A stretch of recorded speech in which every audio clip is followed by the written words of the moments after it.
Now, the other side of the e-commerce coin is the industrial and logistics business, warehouses effectively, right? Another place where Brookfield is pretty big and pretty active.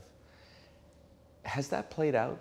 E-commerce is having a tremendous impact on supply chains and how goods are brought from the manufacturer to the ultimate end consumer. Some of it means that rather than going through a shopping center, it's going direct to the customers. And when that happens, it changes the locations of the warehouses, where they need those warehouses located. It changes the specification of the warehouses, including ceiling heights, parking ratios, the number of people you need working in them.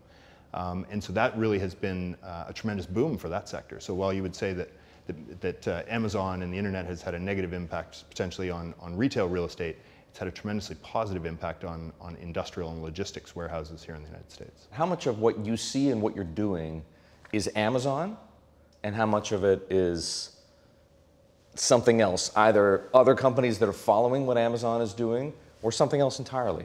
You know, they're the 800-pound gorilla in this space, and I think a lot of the activity is centered around them. But we're seeing it; it's very broad-based. You know, so retailers like Walmart and even the department stores are adapting their own online strategies, and it means they have the same challenges around having these logistics facilities in newer locations that are located close to population centers.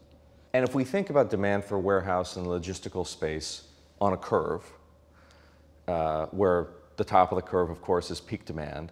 Where are we now?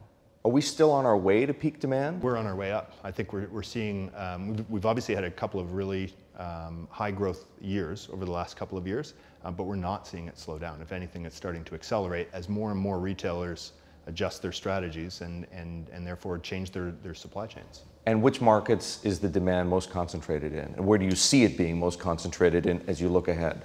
Well, when we look at places like Memphis, like Cincinnati, which are not traditional, have not been traditional logistics hubs, because of their central location and their proximity to large population bases, you know, we're seeing a lot of demand in those places. Traditionally, logistics have been more focused on the coasts and particularly around the ports.